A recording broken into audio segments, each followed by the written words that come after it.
प्रोत्साहित करेंगे। आदरणीय माननीय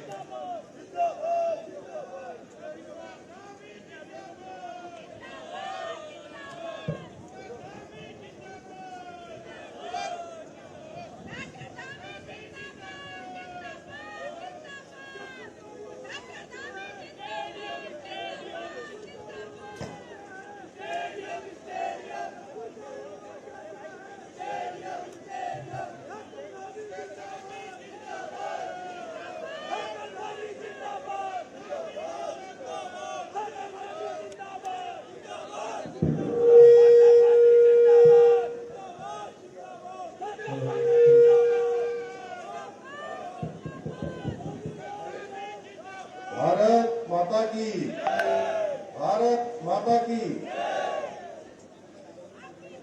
हिडम्बा देवी की, हिरण्य मैया की। जसपुर उधम सिंह नगर लाभार्थी सम्मान समारोह एवं आप सबके बीच में जो है आज इतनी विशाल संख्या में आप सब पधारे हैं इस जनसंवाद कार्यक्रम में। अभी आप सब लोगों ने जिनको सुना, हमारे नैनीताल उधम सिंह नगर लोकसभा क्षेत्र के लोकप्रिय सांसद और भारत सरकार में रक्षा और पर्यटन मंत्री के नाते जो पूरे देश के अंदर हमारे राज्य से प्रतिनिधित्व करते हैं और बहुत सारी योजनाएं जो आज हमको माननीय प्रधानमंत्री मोदी जी के कालखंड में उत्तराखंड राज्य के लिए मिली है, उधम सिंह नगर के लिए मिली है, जसपुर क्षेत्र के लिए मिली है, उन सभी योजनाओं की उन्होंने हमारे वकील बनकर यहां से भारत सरकार में हमारी पैरवी करी, हमारी वकालत करी, तभी हमको ये सब योजनाएं मिली। ऐसे हमारे लोकप्रिय सांसद आदरणीय अजय भट्ट जी, हमारे काशीपुर क्षेत्र के लोकप्रिय विधायक आदरणीय त्रिलोक सिंह चीमा जी, पूर्व विधायक जिन्होंने इस क्षेत्र में वर्षों से इस क्षेत्र का प्रतिनिधित्व किया है और आज भी अनेक इस क्षेत्र की समस्याओं के लिए, आवश्यकताओं के लिए लगातार उत्तराखंड के अंदर देहरादून हो या अन्य स्थानों पर लगातार प्रयास करते हैं। आदरणीय डॉक्टर शैलेंद्र मोहन सिंघल जी, भारतीय जनता पार्टी के जिलाध्यक्ष श्री गुंजन सुखीजा जी, हमारे राज्य आपदा प्रबंधन के उपाध्यक्ष भाई विनय रोहिला जी, प्रदेश महामंत्री आदरणीय खिलेंद्र चौधरी जी, मंडी परिषद के अध्यक्ष डॉक्टर अनिल डब्बू जी, अनुसूचित जाति जनजाति जाति आयोग के अध्यक्ष श्री मुकेश जी, प्रदेश मंत्री श्री गुरविंदर सिंह चंडोक जी, श्री विकास शर्मा जी, जिला महामंत्री डॉक्टर सुदेश चौहान जी, प्रदेश कार्यकारिणी सदस्य श्री खड़क सिंह चौहान जी, श्री मनोज पाल जी, श्री कमल चौहान जी, हमारे तीनों मंडल अध्यक्ष राजकुमार चौहान जी, गौतम गिरी जी, राजकुमार गुम्बद जी एवं मंच पर आसीन हमारे सभी नेतागण, हमारे यहाँ के जिलाधिकारी श्री उदयराज जी, श्री एसएसपी श्री मंजूनाथ जी एवं आज बड़ी संख्या में इस कार्यक्रम में आए हुए मेरे सभी बड़े बुजुर्ग, सभी उपस्थित माताएं बहनें, सभी मेरे जसपुर क्षेत्र और आसपास के क्षेत्रों से आए हुए सभी मेरे नौजवान साथियों, उपस्थित पत्रकार मित्रों, छायाकार बंधुओं, मैं सबसे पहले तो आप सब लोगों ने आज मेरा और आदरणीय अजय भट्ट जी का और सभी अतिथियों का यहाँ पहुंचने पर जिस गर्मजोशी से अपना आशीर्वाद दिया, हमारा सबका स्वागत किया, अभिनंदन किया, मैं भी आज आप सबको यहाँ से दोनों हाथ जोड़कर सिर झुकाकर प्रणाम करता हूं और आप सबका अपनी ओर से यहां पहुंचने पर आप सबका स्वागत करता हूं, अभिनंदन करता हूं। आज यहां पर 29 करोड़ की योजनाओं के लोकार्पण एवं शिलान्यास हुए हैं, जिसमें हमारे यहाँ पर जसपुर चीनी मिल है, नगर पालिका परिषद है, इसके अपग्रेडेशन के काम है। इन सभी कामों को तेजी से यहाँ इसको गति मिलेगी। और साथ ही साथ मैं आपको बताऊं कि एक अच्छा जो हम लोगों ने प्रयास किया, हमारे प्रधानमंत्री आदरणीय मोदी जी के नेतृत्व में उत्तराखंड के अंदर दिसंबर माह में हमने जो इन्वेस्टर ग्लोबल समिट इसका आयोजन किया, जिसमें पूरी दुनिया से 50 से भी अधिक देशों के लोगों ने देहरादून में आकर हमारे इस इन्वेस्टर समिट में भाग लिया और उत्तराखंड के अंदर बड़ी संख्या में अपना निवेश, अपना उद्योग लगाने के लिए हमको अपने प्रस्ताव दिए, जिसमें पूरे राज्य के अंदर 3,54,000 करोड़ रुपए के एमओयू हमारे साथ उन्होंने किए और तेजी से आज ग्राउंडिंग यानी कि एमओयू होने के बाद उन प्रोजेक्टों को धरातल पर उतरने का काम भी शुरू हो गया है। जहां पिछले दिनों हमने देहरादून में ग्राउंडिंग सेरेमनी करी थी, उसमें 81 करोड़ के आज ग्राउंडिंग के काम शुरू हो गए हैं। मुझे बताते हुए खुशी हो रही है कि हमारे इस जनपद के अंदर भी हमने हमारे जिलाधिकारी जी से, यहाँ के उद्योग समूह के लोगों से सबसे ये अपेक्षा करी थी कि वो हमको 10,000 करोड़ के जो है यहाँ पर एमओयू साइन करवा देंगे तो कुछ काम आगे बढ़ जाएगा।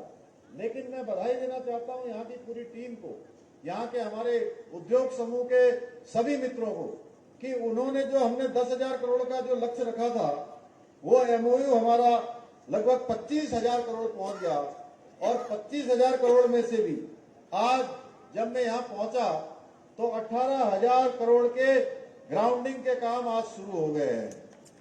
इन कामों के शुरू होने से उत्तराखंड के अंदर और हमारे जसपुर के आसपास के क्षेत्रों में, उधम सिंह नगर में बड़ी संख्या में रोजगार का सर्जन होगा। और रोजगार का सर्जन भी केवल जो हमारे स्किल्ड और जो भी काम करने वाले भाई बहन हैं, उनको विभिन्न देश के कोनों में जाना पड़ता है, अन्य स्थानों पर जाना पड़ता है। अब उनको बाहर नहीं जाना पड़ेगा, अब उनको अपने घर के पास ही काम मिलेगा, घर पे ही उनको रोजगार का अवसर मिलेगा। मैं इसके लिए अपने उद्योग समूह के लोगों का भी अभिनंदन करना चाहता हूं, आदरणीय प्रधानमंत्री जी का धन्यवाद करना चाहता हूं कि उनकी प्रेरणा से हमने ये काम शुरू किया है। भाइयों बहनों, ऐसे अनेकों काम हम कर रहे हैं। आज जसपुर नगर पालिका परिषद का नया मुख्यालय भवन, यह भी नगर पालिका परिषद की जो कार्य क्षमता है उसको बढ़ाने में अपनी बहुत अहम भूमिका निभाएगा।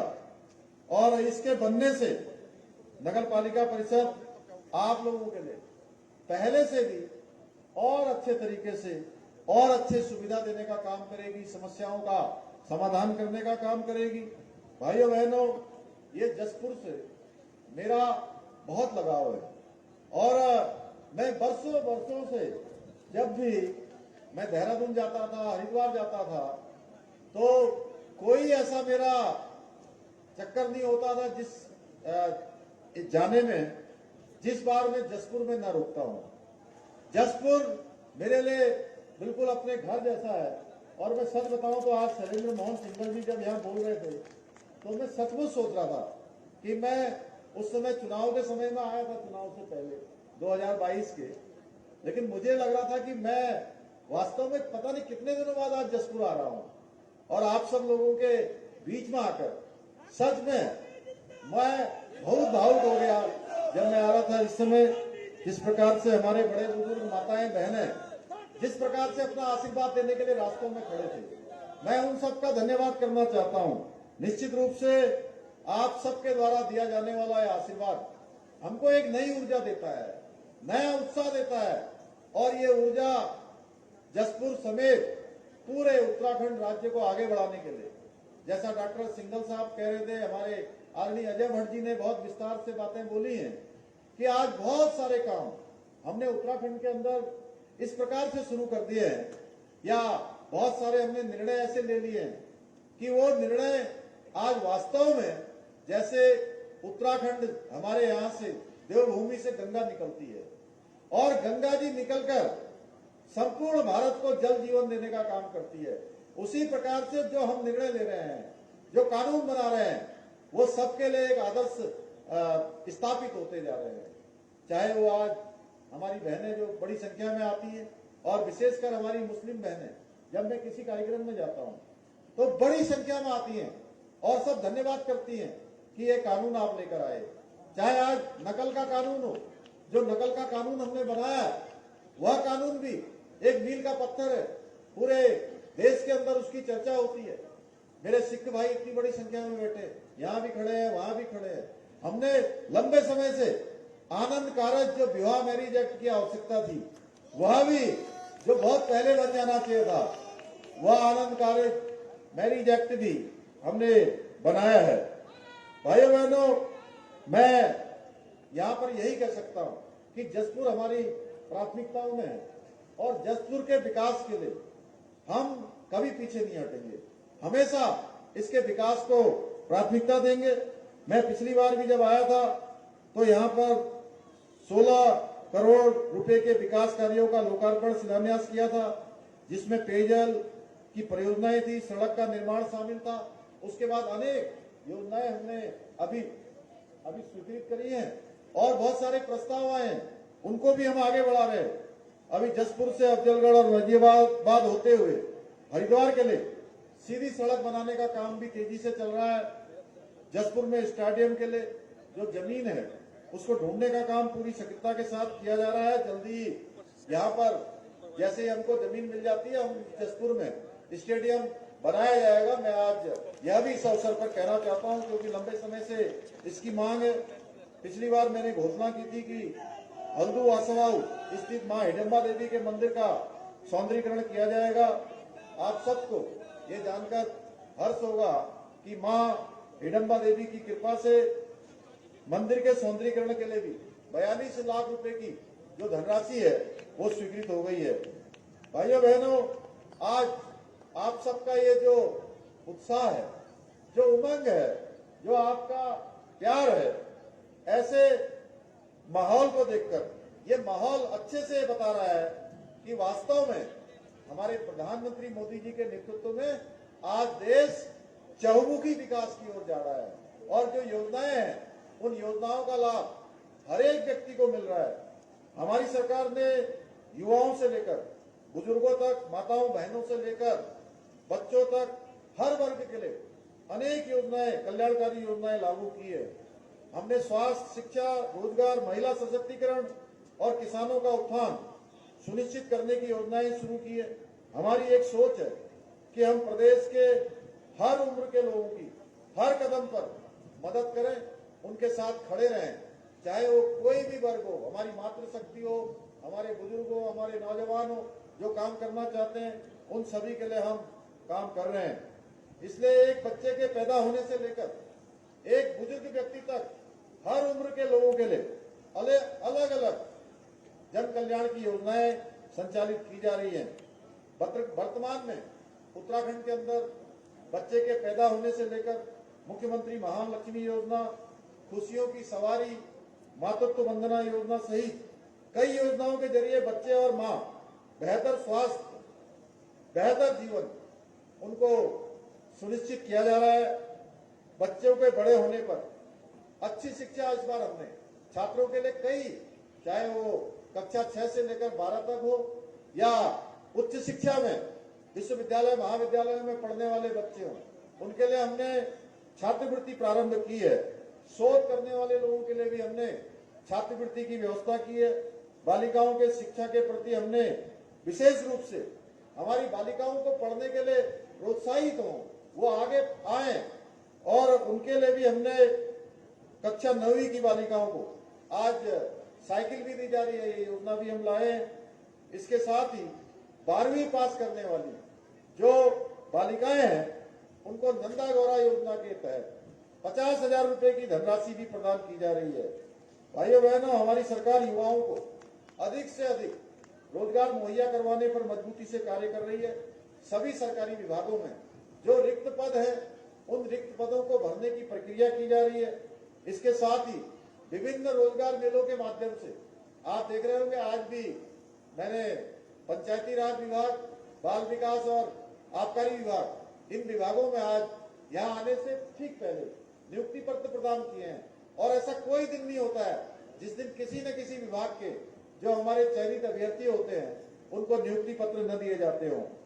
वर्ष 2021-22 में उत्तराखंड के अंदर जो बेरोजगारी की दर थी वो 8.4% थी, जो कि वर्ष 2022-23 में घटकर 4.9% रह गई है। यानी कि तेजी से राज्य के अंदर रोजगार सृजन का काम हो रहा है। इसके साथ साथ हम महिला सशक्तिकरण को लेकर पूरी तरह से प्रतिबद्ध हैं कि हमारी जो माताएं बहनें हैं वो अपने पैरों पर खड़े हों, वो आत्मनिर्भर बने। इसके लिए पूरे राज्य के अंदर हमने मातृशक्ति के उत्सव किए। मातृशक्ति को आगे बढ़ाने के लिए उनके द्वारा जो उत्पाद बनाए जा रहे हैं उन उत्पादों को अच्छा बाजार मिले, उनका अच्छा विपणन हो, उसके लिए सरकार हर संभव प्रयास कर रही है। अभी हमने जल्दी इन्वेस्टर ग्लोबल समिट के दौरान माननीय प्रधानमंत्री मोदी जी के हाथों हाउस ऑफ हिमालय ये प्रोडक्ट लॉन्च किया है, जिसकी मांग आज पूरे देश दुनिया के अंदर बढ़ने लगी है। हमारी बहनें जो भी प्रोडक्ट बनाएंगी उनको अच्छा बाजार उपलब्ध हो, यह हमने सुनिश्चित किया है। इसके साथ साथ जहां हमारे प्रधानमंत्री जी ने 33% का आरक्षण नारी शक्ति बंधन पास करके हमारी माताओं बहनों के लिए सुनिश्चित कर दिया है, महिलाओं के लिए सुनिश्चित कर दिया है। हमने राज्य के अंदर भी सरकारी जितनी भी नौकरियां हैं उन सभी सरकारी नौकरियों में 30% का आरक्षण अपनी माताओं बहनों के लिए सुनिश्चित कर दिया है। नारी सशक्तिकरण योजना, लखपति दीदी योजना, मुख्यमंत्री आंचल अमृत योजना सहित अनेक योजनाओं पर हम काम कर रहे हैं। स्वयं सहायता समूह द्वारा जो बनाए गए उत्पाद हैं आज वो एक से अच्छे उत्पाद हैं और वो उत्पाद कई बार अगर हम उनकी तुलना करें तो बड़ी बड़ी जो बहुराष्ट्रीय कंपनियां हैं उन बहुराष्ट्रीय कंपनियों को भी वो फीका कर देती है। उनसे भी आगे, उनसे भी अच्छा गुणवत्तापूर्ण, उनसे अच्छी पैकेजिंग का काम कर रहे हैं। भाइयों बहनों, पहले राज्य के अंदर आपने देखा था बुजुर्ग दो दंपत्ति अगर घर में होते थे तो दो बुजुर्ग दंपत्तियों में से एक को पेंशन मिलती थी, एक को नहीं मिलती थी और कई बार आपस में झगड़ा हो जाता था कि अरे पेंशन का पैसा आया है कौन लेगा। भाइयों बहनों, हमारी सरकार ने तय किया कि हमारे घर में अगर दो बुजुर्ग दंपत्ति हैं तो अब एक को पेंशन नहीं, दोनों को पेंशन मिलेगी और पेंशन की राशि भी हमने बढ़ा दी है। आज 1500 रुपए की धनराशि हो गई है, पहले 1200 रुपए मिलती थी। इसके साथ साथ हमने और भी बहुत सारे निर्णय लिए। धर्मांतरण पर हमने राज्य के अंदर कानून बनाया है। अतिक्रमण हटाने का जो अभियान है वो तेजी से आगे बढ़ाया है और अभी पिछले दिनों हल्द्वानी में जो दंगा हुआ था उस दंगे के बाद कि उत्तराखंड राज्य के अंदर यहाँ ये दंगा है, उपद्रव है, आगजनी है, ये उत्तराखंड के अंदर किसी भी कीमत पर बर्दाश्त करने योग्य नहीं है। उत्तराखंड का ये स्वभाव नहीं है। यहाँ हम लोग सब लोग आपस में एक दूसरे के साथ प्रेम पूर्वक रहते हैं, आपस में कोई लड़ाई नहीं करते, कोई जो है आगजनी नहीं करते हैं, किसी प्रकार से माहौल खराब नहीं करते हैं। ये तो शांत प्रदेश है। यहाँ पर कोई लड़ाई करेगा, दंगा करेगा, सरकारी संपत्ति और निजी संपत्ति को नुकसान पहुंचाया जाएगा तो उसकी एक एक पाई की वसूली अब उसी दंगाई से वसूल की जाएगी जो दंगा करेगा, जो आगजनी करेगा, जो सरकारी संपत्ति या निजी संपत्ति को नुकसान पहुंचाने का काम करेगा। भाइयों बहनों, ऐसे अनेकों काम हमने किए हैं। इस क्षेत्र में जसपुर हो, काशीपुर हो, रुद्रपुर, गदरपुर, किच्छा, सितारगंज और खटीमा तक ये किसान बाहुल्य क्षेत्र है। यहाँ पर गन्ने की खेती बड़ी मात्रा में होती है। यहाँ भी बड़ी संख्या में किसान गन्ने की खेती करते हैं। हमारी सरकार ने हमारे किसान भाइयों की समृद्धि के लिए, उनकी तरक्की के लिए, उनके हाथों को मजबूत करने के लिए इस वर्ष गन्ने के रेट में 20 रुपए कुंटल की वृद्धि की है। भाइयों बहनों, और हमने यह भी सुनिश्चित किया है कि जल्दी से जल्दी जो है उनका भुगतान हो जाए। इसके साथ साथ यहाँ पर चीनी मिलों में बॉयलरों के अपग्रेडेशन का भी शिलान्यास किया गया है। इससे निश्चित रूप से गन्ने के किसानों को लाभ होगा। अभी 2 दिन पहले ही हमने किसान कल्याण को ध्यान में रखते हुए एक महत्वपूर्ण निर्णय लिया है कि अब हमारी सरकार ने नहर के पानी को किसानों के लिए पूरी तरह से टैक्स फ्री कर दिया है। उनको आप किसी प्रकार का आप टैक्स सिंचाई के लिए नहीं देना होगा। भाइयों बहनों, हम राज्य को आगे बढ़ाने के लिए विकल्प रहित संकल्प को लेकर आगे बढ़ रहे हैं और इसका अर्थ है कि अगर हमने कोई विकास कार्य करने का संकल्प ले लिया है तो हम उसको पूरा किए बिना रुकने वाले नहीं है, थकने वाले भी नहीं है। और जिस योजनाओं का शिलान्यास करेंगे उन सभी योजनाओं का शिलान्यास करना भी हमारा संकल्प है। यह भी हमारा विकल्प रहित संकल्प है और इसी संकल्प के साथ हम प्रदेश के आज इंफ्रास्ट्रक्चर को पहले के मुकाबले बहुत अधिक मजबूत बना रहे हैं। स्कूल, कॉलेज, सड़क, अस्पताल, जल परियोजनाएं एवं विद्युत परियोजनाएं, अनेक सारे इंफ्रास्ट्रक्चर पर काम हो रहा है। वहीं भविष्य की योजनाओं को बनाने का भी काम हो रहा है।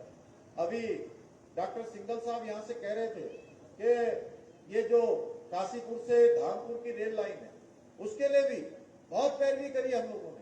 अजय भट्ट जी लगातार रेल मंत्रालय में गए और उसी के कारण से आने वाले समय में जब इस रेल लाइन का काम पूरा हो जाएगा तो ये तय मानिए कि हमारे यहाँ के आने वाली पीढ़ी, हमारे इस क्षेत्र के विकास के लिए एक मील का पत्थर ये लाइन साबित होने वाली है। इसके साथ साथ आकाशवाणी का जो केंद्र है वह भी यहाँ पर बन जाने से बहुत सारी सुविधाएं इस क्षेत्र को मिलने वाली हैं। इस क्षेत्र को आगे बढ़ाने के लिए अनेक काम यहाँ पर किए जा रहे हैं। कई बार लोग सोचते हैं कि अरे भाई सांसद ने कोई व्यक्तिगत काम मेरा नहीं कराया, कई बार सोचते होंगे, लेकिन मैं आपको बताना चाहता हूँ कि सांसद का काम राज्य की सरकार को सहायता करना होता है, समन्वय करना होता है और केंद्र से हम भारत सरकार से जो चीजें राज्य के लिए चाहते हैं उनकी वकालत करना होता है। उस काम को इन्होंने बहुत मजबूती से किया है। मैं आप सबके बीच में आज कहना चाहता हूँ अजय भट्ट जी ने बहुत मजबूती से पैरवी की है। और इतना ही नहीं, कई बार हम बहुत सारी चीजों को, जैसे कई बार होता है एक के बाद एक आ गया, एक के बाद एक आ गया, आप हमेशा स्मरण में रखते थे और हमेशा हमको कहते थे कि अरे भाई आपके राज्य की तरफ से प्रस्ताव आप लोगों ने नहीं भेजा, जो प्रदेश सरकार ने भेजना था उसको भेजिए। अभी हम लोग एम्स का प्रस्ताव बढ़ा रहे हैं, हमने कई सारे प्रस्ताव आगे बढ़ा रहे हैं। ऐसे आपने देखा होगा यहाँ ये जो हम जसपुर से जब काशीपुर की तरफ जाते हैं या यहाँ से धामपुर की तरफ को जाते हैं, पहले आज कुछ साल पहले सोचिए आप ये सड़क कैसी होती थी। आप रुद्रपुर जाते थे यहाँ से तो 2 घंटे 3 घंटे का समय लगता था रुद्रपुर जाने में। इतने गड्ढे होते थे, इतने गड्ढे होते थे। अब मुझे लगता है कि 1 घंटे से भी कम समय में आप यहाँ से रुद्रपुर पहुंच जाते होंगे और 1 घंटे में ही आप धामपुर क्रॉस हो जाते होंगे, 2 से 2.5 घंटे में। तो ये सारा का सारा काम इन 10 सालों में हमारे प्रधानमंत्री मोदी जी के संकल्प के कारण हुआ है। तेजी से आज विकास की योजनाएं आगे बढ़ी हैं और हमने भी राज्य की तरफ से अभी पिछले 2-2.5 महीनों में 18,000 करोड़ की जो विकास की योजनाएं हैं उनको राज्य को समर्पित की हैं। इसके साथ साथ मैं आपसे यह भी कहना चाहता हूं कि जो भी आज हम काम कर रहे हैं, जैसे धामपुर काशीपुर रेलवे लाइन की मैंने बात करी, यहाँ पर आकाशवाणी केंद्र की बात करी, यहाँ एम्स की बात करी है, यहाँ पर हम कई सारे शहरों को आज स्मार्ट सिटी के तर्ज पर आगे डेवलप करने के लिए प्रस्ताव कर रहे हैं। ये सारे के सारे काम हमारे आने वाले 25 सालों के लिए, 50 सालों के बाद आज जिस प्रकार से जनसंख्या का घनत्व बढ़ रहा है, जिस प्रकार से उत्तराखंड राज्य में आने वाले लोगों की संख्या बढ़ रही है, हर एक व्यक्ति आज उत्तराखंड में आना चाहता है, यहाँ उद्योग लगाना चाहता है, यहाँ निवेश करना चाहता है। आने वाले समय में वो निवेश करेगा, अपना उद्योग लगाएगा, तो हम उसको बिजली कैसे देंगे, उसके लिए बिजली की कितनी आवश्यकताएं होगी, कितनी उस समय खपत होगी, उन सब पर विचार करते हुए हम आगे बढ़ रहे हैं। कैसे यहाँ रहने के लिए अच्छे होटल होंगे, कैसा इंफ्रास्ट्रक्चर होगा, उन सभी बातों का, सड़कों की क्या व्यवस्था होगी। भाइयों बहनों, मैं आप सबसे मुख्य सेवक होने के नाते इतने सारे जो काम है जो हम लोग कर पा रहे हैं वो इसलिए कर पा रहे हैं कि हमारे ऊपर हमारे प्रधानमंत्री मोदी जी का बहुत बड़ा आशीर्वाद है और पूरे उत्तराखंड के साथ उनका आशीर्वाद है। उत्तराखंड के साथ उनका जो लगाव है वो किसी से छुपा हुआ नहीं है। हमने जो भी योजनाएं उनको अपने राज्य के लिए निवेदन की, वो सारी की सारी योजनाओं को उन्होंने स्वीकृति प्रदान की है। उसी का परिणाम है, चाहे आज सड़कों का क्षेत्र हो, हवाई सेवाओं का क्षेत्र हो या रेलवे का क्षेत्र हो, उन सभी क्षेत्रों में हमको अभूतपूर्व रूप से गति मिल रही है, क्योंकि उनका लगाव किसी से छुपा हुआ नहीं है। उन्होंने भगवान बाबा केदार की भूमि से कहा था कि 21वीं सदी का तीसरा दशक उत्तराखंड का दशक होगा, यानी कि ये तीसरा दशक हर दृष्टि से उत्तराखंड को सर्वोच्च स्थान पर ले जाने का होगा, आगे ले जाने का होगा। इसलिए हम कोई कोर कसर नहीं छोड़ रहे हैं, चाहे सड़क, रेल, पेयजल, धार्मिक स्थलों के विकास, इन सब पर काम कर रहे हैं। मोदी जी के मार्गदर्शन में पूर्ण सहयोग से हमारी राज्य की सरकार इस दिशा में तेजी से काम कर रही है। भाइयों बहनों, उत्तराखंड को एक समृद्ध, सशक्त और आत्मनिर्भर राज्य बनाने में हर तरह से आज हमारे प्रधानमंत्री जी हमारा सहयोग कर रहे हैं। अब हमारी बारी है कि अब हमने आज यहां से जाने के बाद यहीं से एक संकल्प लेकर जाना है कि मोदी जी को तीसरी बार देश का प्रधानमंत्री बनाना है, और उसमें हमारी बहुत बड़ी भूमिका होने वाली है। उत्तराखंड राज्य की भी भूमिका है। जैसे गिलहरी ने भगवान राम के राम सेतु बनाने में अपना योगदान दिया।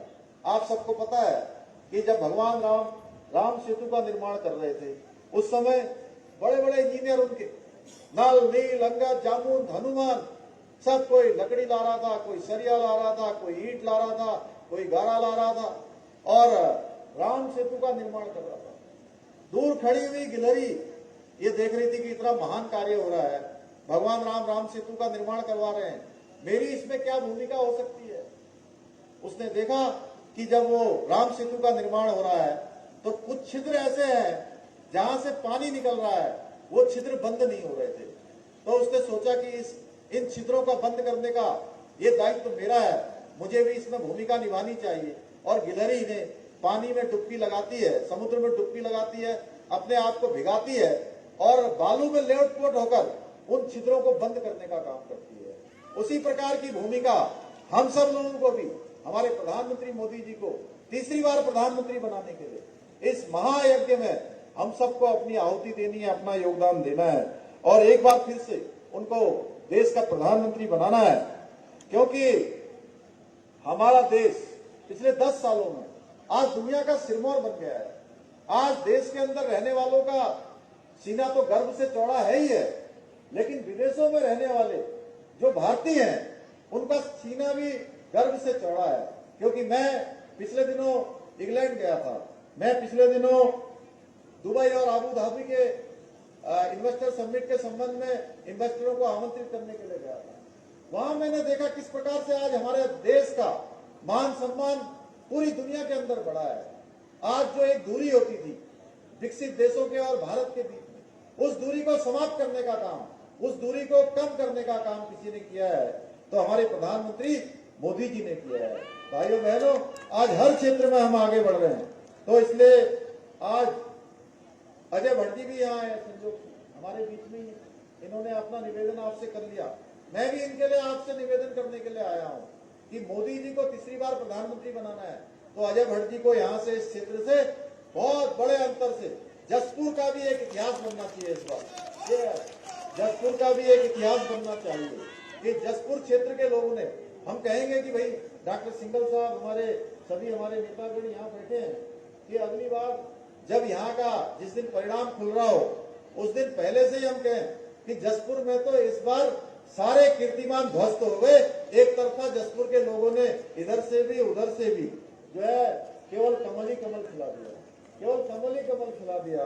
और भट्ट जी से मैं अभी कह रहा था, मैंने कहा आप इस बार कई लाखों से तो यहाँ से जीतने वाले ही हैं, आप निश्चित होकर जो है केवल और केवल जनता के बीच में जाइए और जो आपने योजनाएं प्रस्तावित की हैं, आगे प्रधानमंत्री जी तीसरी बार हमारे प्रधानमंत्री बनने वाले हैं। भारत तीसरी बड़ी अर्थव्यवस्था पूरी दुनिया का बनने वाला है उनके तीसरे कार्यकाल में। तो आप तो इस तैयारी में रहिए कि अगली बार हमारे नैनीताल उधमसिंह नगर क्षेत्र में और बहुत सारी योजनाएं कौन कौन सी नई योजनाएं लाई जा सकती हैं, आप हमको भी बताइए और आप उसके लिए अभी से योजना प्रारंभ कर दीजिए, क्योंकि ये तो चुनाव तो हमारा समय से हो ही जाएगा। तो मैं एक बार फिर से आप सब लोगों से ये अनुरोध करते हुए, आप सब लोग तैयार है ना मोदी जी को तीसरी बार प्रधानमंत्री बनाने के लिए? वहां पीछे तक आवाज जा रही मेरी? सब लोग तैयार है तो दोनों हाथ ऊपर उठाइए। तो मैं कहूंगा एक बार फिर से, फिर एक बार, फिर एक बार, फिर एक बार। भाइयों बहनों, अभी हमारे सिंघल साहब ने मुझे बहुत सारी एप्लीकेशन यहाँ की दी है, बहुत सारी नई चीजों के बारे में कहा है। और अजय भट्ट जी ने यहाँ पर एक मेरे को राजकीय उत्तर महाविद्यालय, ये जो हमारा भोगपुड़ाम जसपुर का उच्चीकरण करने की बात कही है, इसका उच्चीकरण किया जाएगा, मैं इसकी घोषणा करता हूं। साथ ही में अभी जब हम आ रहे थे तो आपने अभी चूंकि अभी हमको, मैं और माननीय भट्ट जी जब आ रहे थे तो हमको हमारे अधिवक्ता भाई मिले थे, और वो हमारे भाई इसलिए मैं कह रहा हूं कि इन्होंने भी वकालत करी है और मैंने भी थोड़ा बहुत वकालत की जो पढ़ाई है थोड़ी करी है, डिग्री भी हासिल की है। तो वो सब हमारे अधिवक्ता भाई हैं, हम सब उनकी बिरादरी के लोग हैं। तो और अधिवक्ता भाई कुछ कहेंगे तो उनकी बात को कैसे टाल सकते हैं? तिल्लोक भाई, अरविंद भाई भी आ गए। तो अधिवक्ता भाइयों के लिए सब जगह चैम्बर बन रहे हैं। हमने हाईकोर्ट में भी दे दिया, यहाँ भी दे दिया, देहरादून में भी दे दिया, रुद्रपुर में भी दे दिया, खटीमा में भी दे दिया पिछले दिनों। तो मैं ये घोषणा करता हूं कि उनके लिए चैम्बर का निर्माण भी कराया जाएगा। इसके साथ साथ आपने जो भी मुझे यहाँ से प्रस्ताव दिए हैं, मैं आप सबको भरोसा दिलाता हूं कि हम उन सभी प्रस्तावों पर काम करेंगे। मेरे भाई गढ़ी नेगी वाले आए थे, नगर पंचायत वहां बन गई है, वो मुझे धन्यवाद कर रहे थे, मैं उनको धन्यवाद देना चाहता हूं। हमारे वाल्मीकि समाज के लोग आए थे, उनका भी मैं धन्यवाद करना चाहता हूं। हमारे सिख बंधु आए थे, उनका भी मैं धन्यवाद करना चाहता हूं। उन्होंने आनंद कारज के लिए, हमारी मुस्लिम बहनें नगर समान नागरिक संहिता के लिए मुझे धन्यवाद कर रही थी, मैं उनका भी धन्यवाद करता हूं कि आप सबकी प्रेरणा से हम सब लोगों को ये काम करने का अवसर मिल रहा है। मैं एक बार फिर से अंत में आप सभी का धन्यवाद करते हुए और आप सबको शुभकामनाएं देते हुए, अभी त्योहार भी आ रहा है, होली का त्योहार है, अनेकों त्योहार हमारे आने वाले हैं, उन सभी त्योहारों की आपको बधाई देते हुए मैं अपनी बात को समाप्त करता हूं। बहुत बहुत धन्यवाद। जय हिंद, जय भारत, जय उत्तराखंड, भारत माता की, भारत माता की।